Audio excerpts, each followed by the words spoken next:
Normally, we would say, well, you know, the executive branch, who the president is, it matters. But, you know, if there's gridlock in Congress, then not that much gets done, and maybe the tax cuts stay, or corporations, you don't see Biden able to do everything. If he were to be elected, everything he wants to do. But now suddenly I'm seeing that if Biden does win, there's a lot of pundits that are saying that he takes the Senate with him into the hands of the Dems. So that might be a whole different ball game if that were to happen. Yeah, absolutely. I think we place around a 45% chance that you will see that full Democratic sweep, and I think that is the scenario that investors do need to worry about. So I think there are a few major questions that come with that.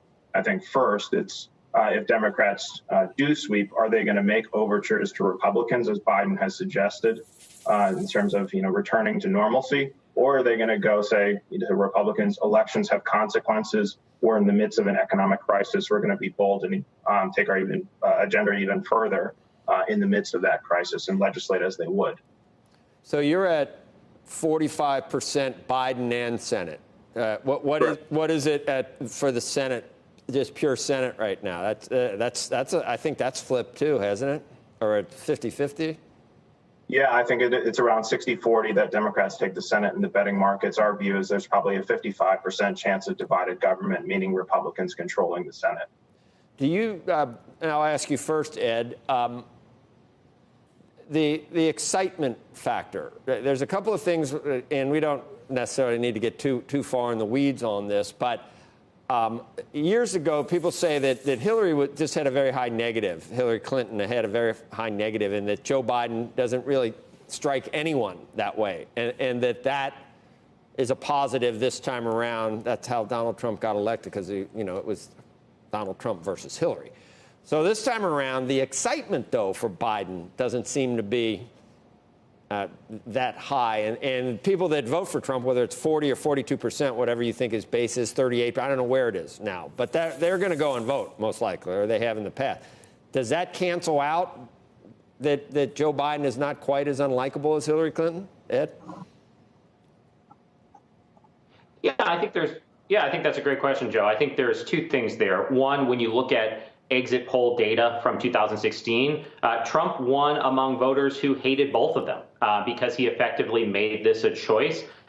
He won by about 16-17% of that vote. Right now, Joe Biden is at about an even on his favorable, unfavorable. And for individuals who dislike both candidates, according to polling data, he's up by 40%. That is a huge number, but you do look at the base advantage. I do think that the kind of Trump base is more energized in the strategy that I see coming out of this Trump campaign is not trying to convince anyone new to vote for him that didn't support him in the past. It's trying to get supporters who didn't show up to vote in 2016 to show up this year. I think that's a very difficult strategy to execute, especially where we do see a lot of negative sentiment towards the president and a lot of enthusiasm, maybe not for Joe Biden, but enthusiasm against Donald Trump on the left. So, Don, in that Gallup poll, it was 38%, but the level of partisanship was historically high, too.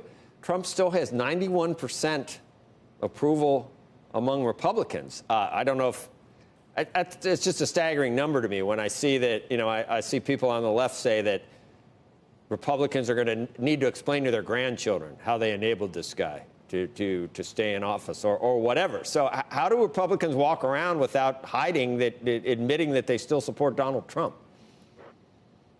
Yeah, I think that's right. His approval is low, around 38%. And as you know, 91% of Republicans support him, but they're only about a third of who Gallup surveys. And I think you've seen the biggest drop off in independents.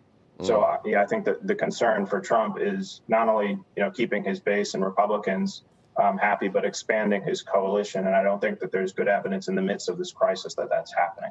I think, there's a lot of Republicans that just look at, that look at the policies and are willing to accept character issues when you look at which way that the country would be headed in terms of tax policy, regulatory policy. and everything else. So can either one of you remember a time like this? I guess every election we say that, but I guess we'll know. We'll know. Hopefully we'll know in November. Is there more towards a polarizing? Is it going to be? We've absolutely moved towards a more polarizing stance. And I think that's part of the reason why we also think that if Joe Biden were to win the presidency, he takes the Senate with him, because ticket splitting is dead. It kind of hard to see someone who comes out and votes for Biden and for a Republican and vice versa.